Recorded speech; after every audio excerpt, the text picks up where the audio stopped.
hari ini adalah sidang pertama atas gugatan yang diajukan oleh Nikita Mirzani terhadap RJ. Ya, dalam gugatan tersebut kita mencoba menguji ada tidaknya perjanjian lisan yang terjadi di dalam peristiwa November tahun 2024. Nah, seperti itulah prosesnya. Gugatan sudah saya daftarkan. Insya Allah hari ini adalah sidang pertama. Ya, saya akan menunggu sesuai dengan jadwal yang data ya sidangnya ya. Ini sidang perdata, gugatan Wan Prestasi, artinya ada tidaknya seseorang yang melakukan ingkar janji. Jadi Wan Prestasi itu adalah terkait dengan ingkar janji. Nah, ingkar janji itu berarti ada sesuatu yang pernah disampaikan namun diingkari. Itu namanya Wan Prestasi. Nah, inilah yang saat ini saya uji adalah untuk mencari dan meminta sebuah kebenaran sekaligus meminta perlindungan kita. Menurut saya ini ada persoalan seseorang yang telah ingkar janji, di mana kejadian tersebut terjadi pada November 2024.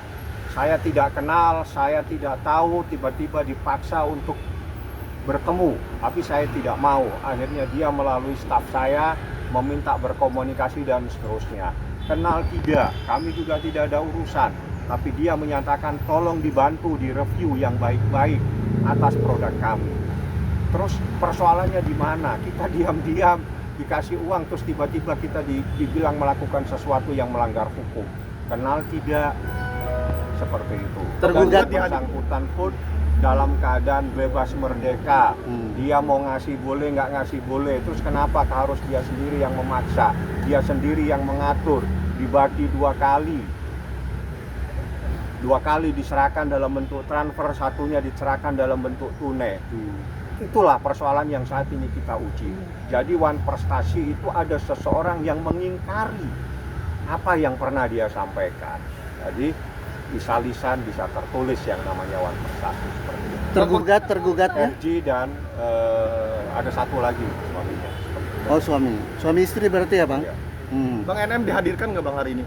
Saya berharap dihadirkan karena berdasarkan peraturan Mahkamah Agung tentang mediasi, ini berkaitan dengan mediasi. Di dalam mediasi para pihak wajib dihadirkan.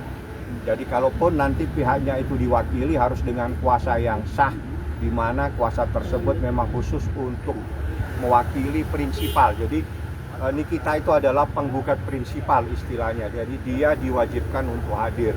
Nah, ada hal-hal yang menyebabkan seseorang tidak bisa hadir, salah satunya kalau dia di luar negeri atau memang secara fisik tidak memungkinkan dia bisa hadir seperti itu. Nominal gugatannya yang berapa? kita persoalkan adalah pemberian yang disampaikan sebesar 4 miliar. Itulah yang kita uji dan kita minta itu ditetapkan sebagai pemberian yang sah. Seperti itu. Perjanjiannya tertulis apa enggak nih Itu Bang? ada perjanjiannya nggak Bang? Saya sudah nyatakan bahwa kejadian November 2024 seseorang menghubungi Ismail Marzuki minta direview baik-baik dan seterusnya. Seperti itu.